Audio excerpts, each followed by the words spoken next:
Hello and welcome to the University of Louisiana at Lafayette's College of Liberal Arts Showcase. I'm your host, Jordan Kelman, Dean of the College. Every episode, we bring you one of our fascinating thinkers, teachers, and researchers to talk about how they are making a difference in the Acadiana community and the Southern region. Today, we have Michael Martin, Director of the Center for Louisiana Studies, and we'll be talking about how he has made a career of preserving and promoting Louisiana's culture, music, and history.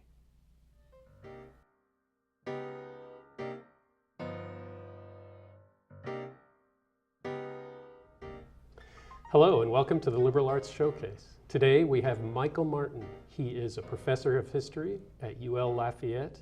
He is managing editor of Louisiana History, the journal of record for Louisiana history nationally, and he is director for the Center for Louisiana Studies. Welcome to the show, Michael. I'm glad to be here. All right. So Michael, you are well known within the community for your work on Louisiana history and Louisiana culture.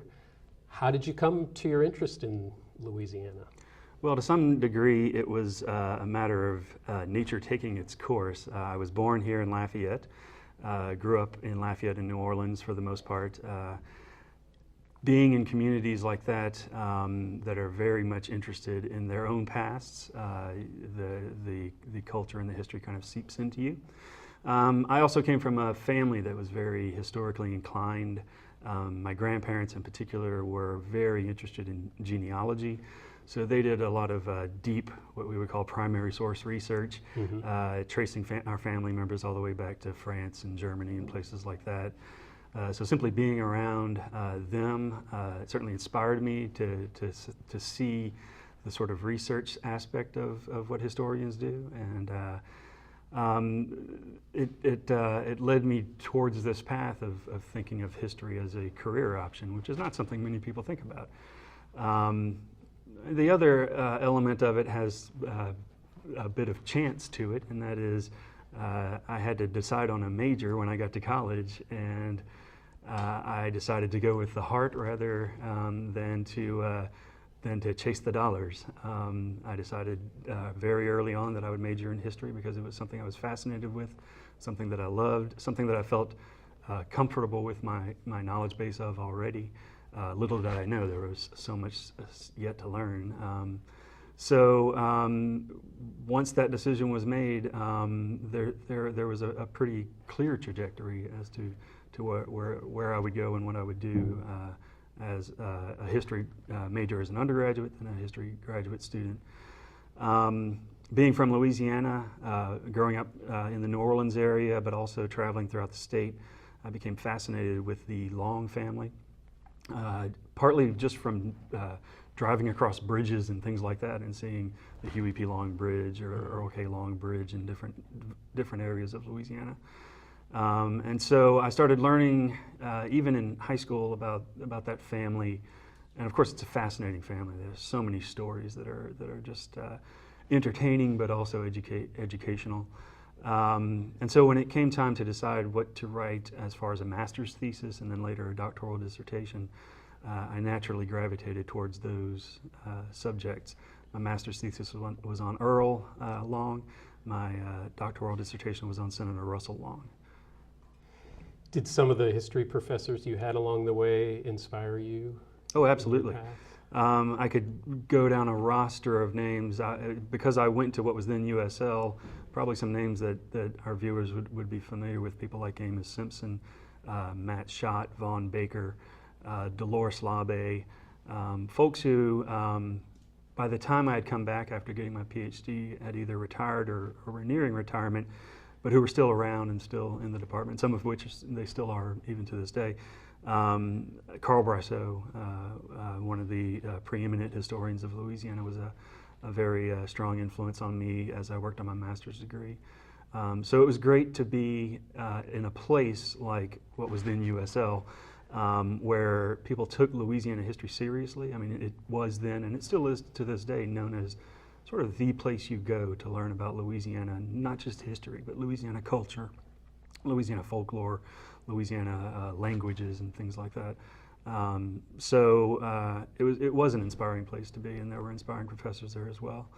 I got my PhD at the University of Arkansas, which had no Louisiana historians on staff, but I was certainly influenced by my doctoral advisor, Randall Woods, who did 20th century politics, and of course Russell Long, who I was writing about, was very much at the heart of 20th century politics. So your lifelong interest in the Long family that you mentioned has recently culminated in your book, Russell Long, A Life in Politics. Congratulations Thank on you. that coming out. Can you tell us a little bit about Russell Long and what you learned in the book? Is he relevant today? Are there things about him that our viewers might like to know? I think he is absolutely relevant today, absolutely relevant as a path that politicians could follow today, but have, for the most part, chosen not to. If you look at Long's career, Senator Long's career, it's very different than his father, Huey's, or his uncle, Earl's, who both were governor. Huey had been a senator before Russell. They're very different characters politically. They're very outspoken, brash, hypercritical of their opponents. Russell Long was in some ways the anti-Long or the un-Long, in that he was very quiet, very soft-spoken, was much more concerned with working deals kind of behind the scenes to make sure that whatever needed to be done was going to get done. And so he was a very pragmatic, practical politician. He was willing to work. He was a Democrat, but he was willing to work with Republicans. He was willing to work with Democrats who were either further to the left or further to the right than he was. And he was someone who, I think, had this sense that getting things done was more important than winning some sort of ideological battle. And that's where politics are today. I mean, you've got hardliners on both sides that are very often unwilling, in particular in public, but even behind the scenes, unwilling to work together, simply because one may be a Democrat, one may be a Republican, one may be conservative, one may be liberal.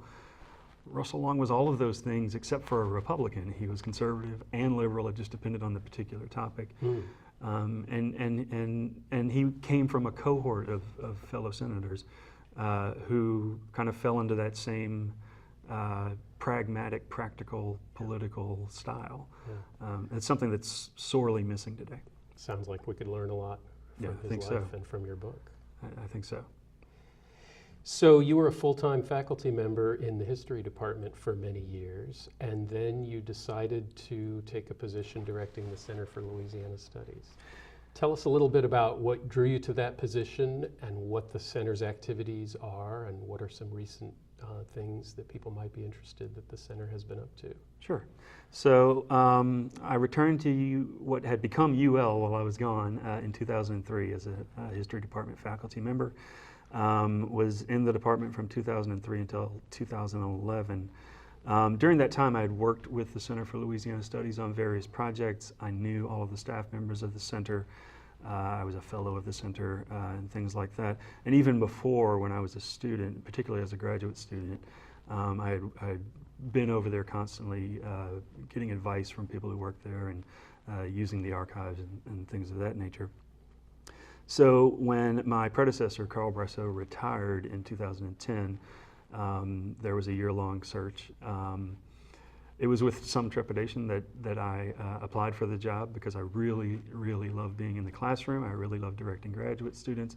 I love the life of an academic department. But in the end, I decided this was an opportunity, one, to try something different. It was a way to learn some new skills. It was a way to immerse myself in a particular world that I was unfamiliar with, and it has been very valuable to me, I think. I've learned about things like publishing books, which is one of the things that the Center for Louisiana Studies does. We have 3 divisions, one of which is the UL Press, or the University of Louisiana at Lafayette Press. We do anywhere from 12 to 15, sometimes as many as 17 books per year. What kinds of books? So these books, the main thing that defines them is that they're either about Louisiana or they are by Louisiana authors. They can range from fiction to nonfiction. In the fiction realm, we have poetry, short stories, novels. Nonfiction, we have art books, we have history, we have folklore, we have a variety of topics covered in that realm. We've recently gotten into children's literature and young adult literature, partly to give a kind of broader, or to gain a broader audience.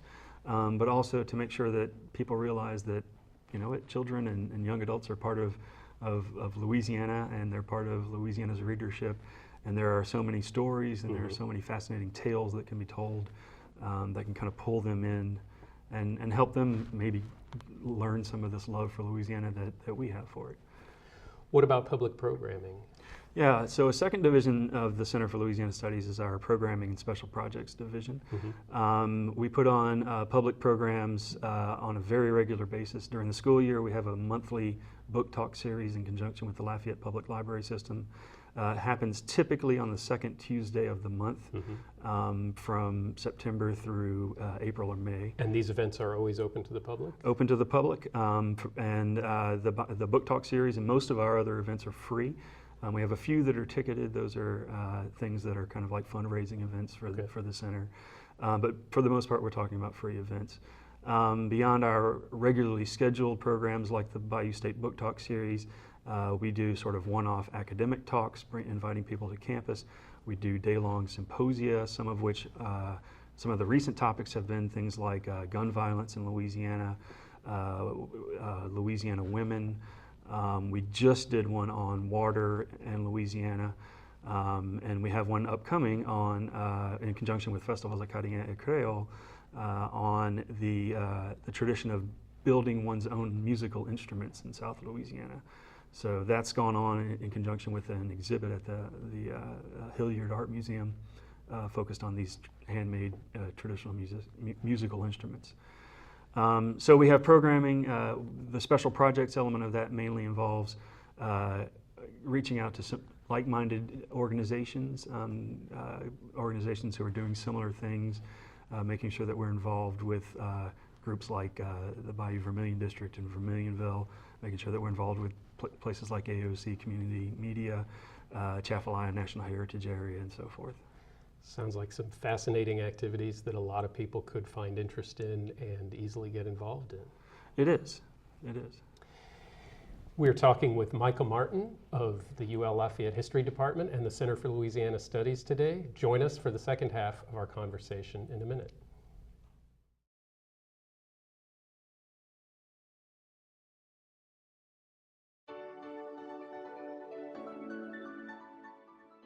Hi, I'm Joe Savoy, President of the University of Louisiana at Lafayette.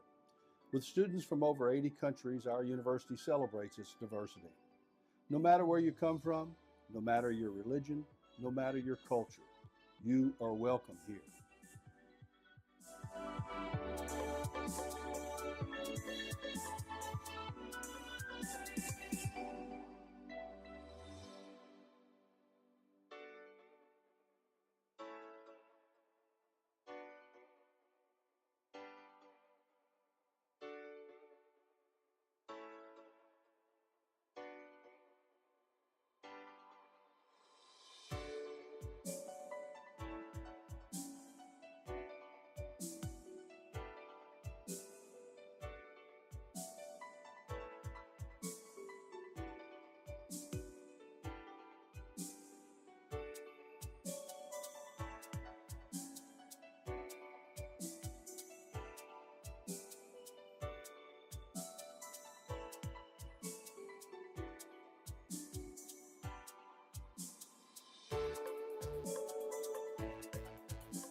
If you know Lafayette, you know that you are welcome here.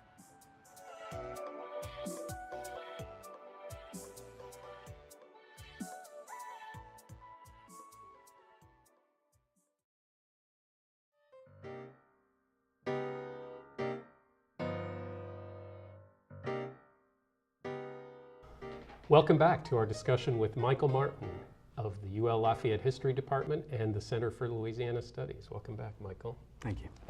So tell us a little bit more about the research mission of the Center for Louisiana Studies. Yeah, so the third thing that the Center for Louisiana Studies does is engage in research activities and house an archival collection. The research activities are very diverse. Sometimes they're center-wide research activities, sometimes they're simply a staff member who's engaging in a particular research project, and sometimes they're involving either other departments on campus or even at times other entities that are off campus. The goal is to get research into Louisiana history, Louisiana folklore done. The goal is something that's been ongoing and will never stop. And it's created a kind of reciprocal relationship with our archival mission. So for instance, now our sort of big, well-known project that we've been working on for a few years is our research on documenting Louisiana dance halls. So South Louisiana dance halls, we can find evidence of them going all the way back to the late 1800s. We're sure that there was something like that before, we just can't find hard primary source evidence of it. We've created a database. One of our staff members has created a wonderful LouisianaDancehalls.com website where you can go and look at pictures and even submit your own memories of different places and things like that. And so the material that we collect from these research projects, plus other materials that are donated to us or brought to us by scholars, end up in our archival collection, which is the Archive of Cajun and Creole Folklore. That collection is made up of field work, so going to people's houses, meeting people out on the street, recording them typically, either an audio recording or a video recording, and then documenting and making sure that it's placed in the archive. Right now we have in the neighborhood of 15,000 hours of recorded materials, most of it audio, but more and more we're getting video. We, for instance, record every stage at Festivals Acadiens et Creole, which is a huge undertaking that we do every October. But we've got recordings going all the way back to the 1970s for Festivals Acadiens.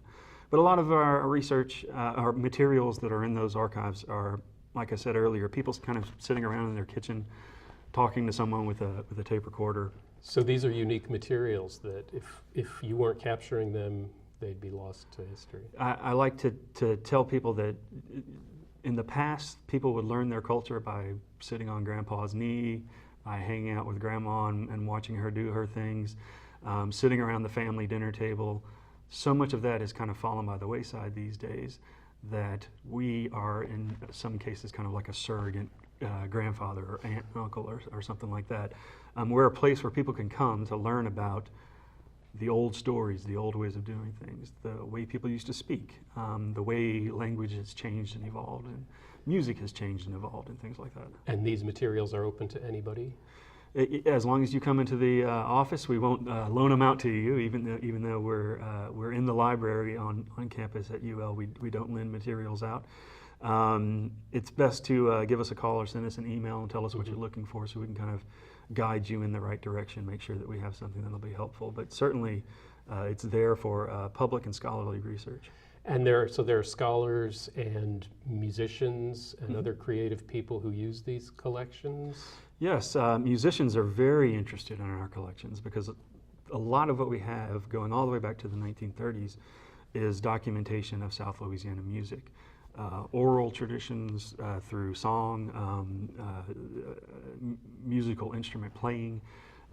So we have recordings of violin players, of accordion players that don't exist anywhere else, people who never did a single recording session that was released commercially, but yet are still kind of remembered as either the founders or the major movers and shakers in Cajun and Creole music for much of the 20th century. So these are people you could see at one of those dance clubs or dance halls we were talking about, but they just didn't happen to record. You can come to our place and actually listen to them. So musicians come in and they're just floored with what we have. But the other thing is scholars come in from across the globe.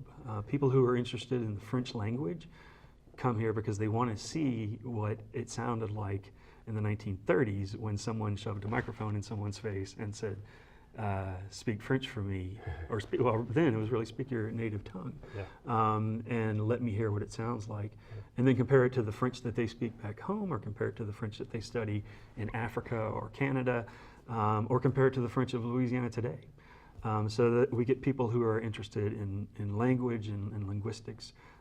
We get people who are interested in storytelling and folk tales and that sort of stuff, coming from, like I said, across the globe. So it's not just preserving documents and historical records, it's also actually preserving the living traditions of Cajun language, Creole language, and Louisiana music. That's right. We like to think of ourselves not only as a place where culture is conserved, but also a place that helps culture to move forward. Great. You mentioned your location in the library, and I understand that the center is planning to move to the J. Arthur Roy House on the corner of University and Johnston. Can you tell me what motivated that and what you hope to be able to do at the Roy House? Well, for almost 45 years since our founding in 1973, we've been in the library on the 3rd floor. It has been a very accommodating space for us, although it is getting quite crowded now. As the center has grown and as its mission and goals have sort of expanded, the need for more space has become acute. The other thing that I immediately noticed, and that my predecessors as directors noticed as well, is that we needed more visibility. Some of my predecessors like to call us the best kept secret on campus. Well, I don't want us to be a secret. I want people to know about us. Right. So more visibility and also accessibility. People coming from, even if they're from Lafayette and are vaguely familiar with UL's campus, they don't necessarily know where to park. They don't necessarily know which building is the library, and then once they get in the library, where to go and so forth. So it's a difficult proposition for people just to get to us sometimes. So the Roy House is in a very prominent location. It's at one of the major intersections of Lafayette. It's directly across the street from the main entrance to the university. It's a house that was built in at precisely the same moment that the first classes were meeting at the university. So if you see early images of the university, they're usually taken from the porch of the Roy House. You can see the oak trees as little saplings and things like that. What the Roy House will do for us is allow us to have more room. We can have a storefront for the UL Press books. We can have meeting space. We can even have some small things like readings by authors and things of that nature. It'll allow us to have easy access for people to kind of pull in, park, come in, get a book, do some research, and then get out without us having to say, you have to go park over here, and then you have to walk across campus, and then you have to do this. The Roy House project is a work in progress. The building itself is on the national, state, and local historic registers. It's the only building that UL has that's on the National Register. It's a beautiful, beautiful house, just stunning to walk through the house and see the kind of hand craftsmanship that went into making this building what it is.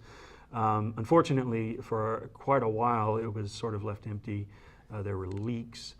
So the interior has a lot of work to be done. The exterior has some work, but really it's the interior that needs work before we can actually get into it. And so one of the things that I've been doing for the last few years, with your help and with help from the people in the development office, is undertaking a kind of major funding campaign for the Roy House. And we have hopes that relatively soon we'll have the money to get the go-ahead to do the construction and well, not construction, but renovation of the building, and then within a couple of years be in that building. Sounds like a great location for the center with a lot of opportunities. Are there upcoming projects, either yours or of the center, that you see really coming to fruition in that time, in the future?